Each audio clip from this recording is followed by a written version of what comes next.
This is the audio notes for acid-base calculations for AP Chem.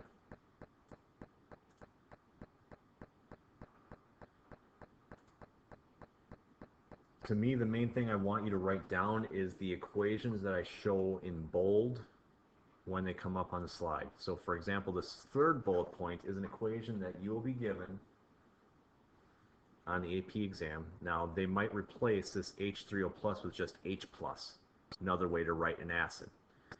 Quick reminder in the first two bullet points. First off, what pH is a measure of? pH stands for power of hydrogen. So it's how many hydrogen ions are in a liter of solution. That hydrogen ion or H3O ion is what makes it acidic. And again, remember the brackets represents concentration. Next class, we're going to start going over the difference between a strong and a weak acid. The nice thing for you today is any calculation that you're going to be working with is dealing with strong acids. So if you know the molarity of a strong acid, you know the hydronium concentration. And if you know the hydronium concentration, you can plug it into this equation right here, where logarithm is a power of 10 scale, and this can give you the pH of something. An equation that isn't given to you, and yet you may need to know, is the inverse function of this. If you're given the pH and you need to know the concentration of acid ion, it's 10 to the negative pH. It's the same button on your calculator, it's just the second function. For example, 0.1 molar HCl has a pH of 1.0. And 0.01 molar HCl has a pH of 2.0. So notice again, 10 times less concentrated between the two acids, a difference in one of the pH scale. Also notice the higher the molarity, 0.1 versus 0.01, the lower the pH.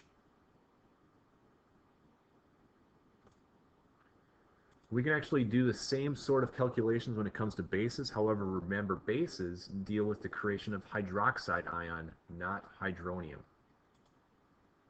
This equation is not given to you on the equation sheet.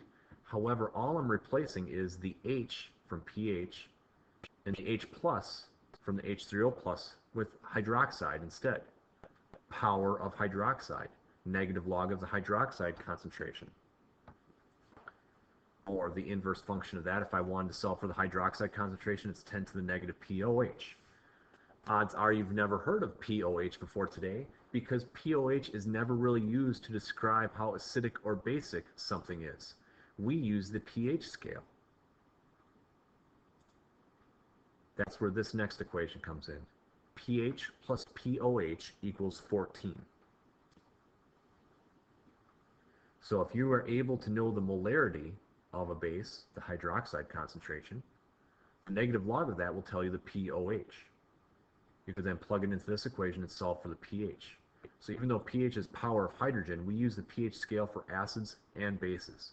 For example, 0.1 molar NaOH has a POH of 1. You can plug in 0.1 here, it'd give you 1. That means it has a pH of 13, which, bases mainly being above 7, it should make sense that that's the case.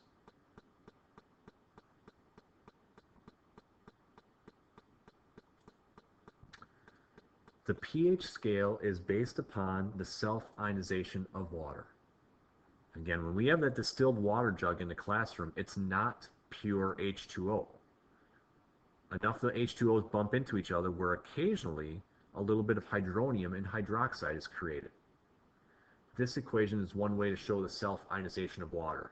If you recall last class, you did a quick reading on how temperature can affect neutral pH.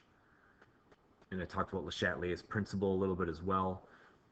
Well, in that one, it just showed H2O making H plus and OH minus. That's another way of showing it.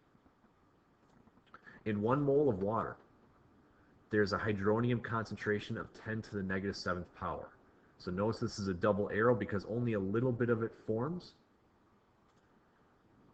10 to the negative 7th power, if I plug that into the negative log of H3O plus, gives me a pH of 7. Same thing can be said for hydroxide.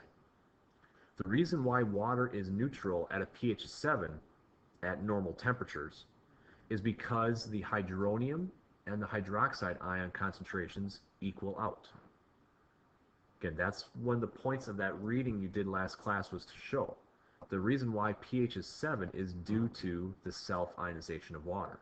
The reason why the pH scale runs from 0 to 14 is due to the self-ionization of water.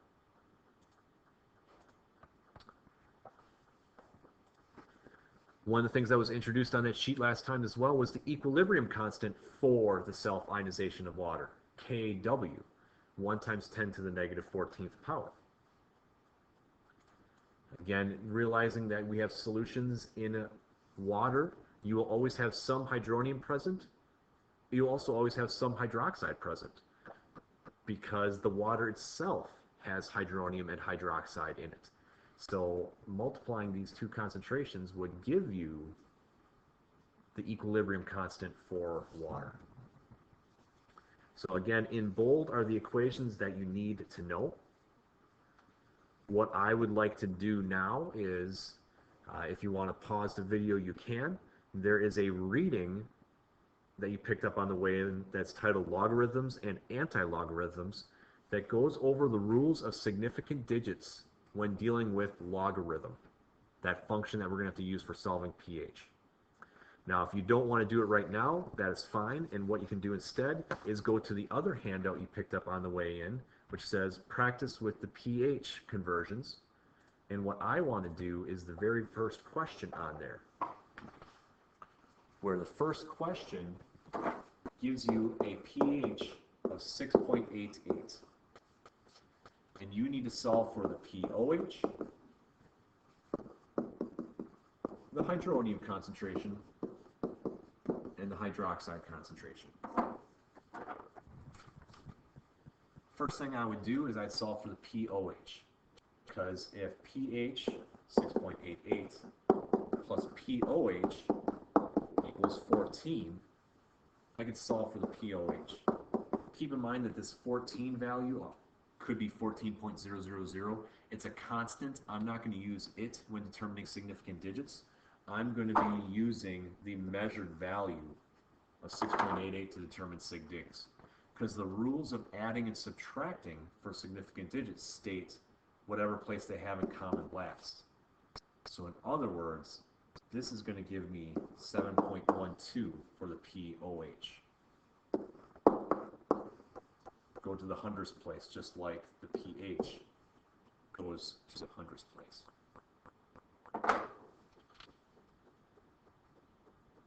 Now that we have the pH, we could solve for the H3O+. Remember that pH equals the negative log of the acid ion. But if I want to solve for the acid ion, it's 10 to the negative pH.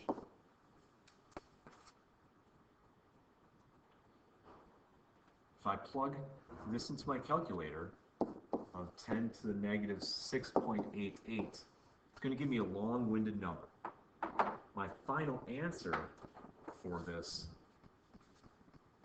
would be 1.3 times 10 to the negative 7. Now I'm rounding off based upon what that worksheet explained. And let me quickly try to explain that. When I take this number on the bottom right-hand corner, the number in front, the 6, is my power of 10. Notice how this is similar to that. These two digits here are the two digits that I express here. So 1.3 times 10 to the negative 7. When it comes time for solving for the hydroxide concentration, which, sorry that I'm running out of room, but to solve for the hydroxide concentration, you have a couple different methods you can do. You could either do hydroxide equals 10 to the negative pOH, or you could do hydroxide times acid ion equals 1 times 10 to the negative 14th. Whichever route you pick should give you basically the same value, which in this case is going to be 7.6 times 10 to the negative 8th. last column asks, is it acidic, basic, or neutral? Well, the pH is below 7, and we're assuming this is at normal conditions, so that's one way to say that it's acidic. The other way to say that it's acidic is to realize that the hydronium concentration is greater than the hydroxide concentration, so it must be acidic as well. So for the remainder of class would be to work on the other practice problems. The last thing to note about this is I'm pretty lenient when it comes to significant digits using logarithm. A good general rule of thumb is to express numbers with 3 digits just to play it safe, but at the same time to understand the way you round off your values here was what that reading was for. So as you look at my answer keys, hopefully you'll see it with the correct number of significant digits, and you'll hopefully get used to that pattern where, once again, the power of 10 is before the decimal. 2 digits after, say I need 2 digits here. If I had 3 digits after, I'd have 3 digits here, 1.28 or whatever that might be. So this ends the audio notes on pH calculation.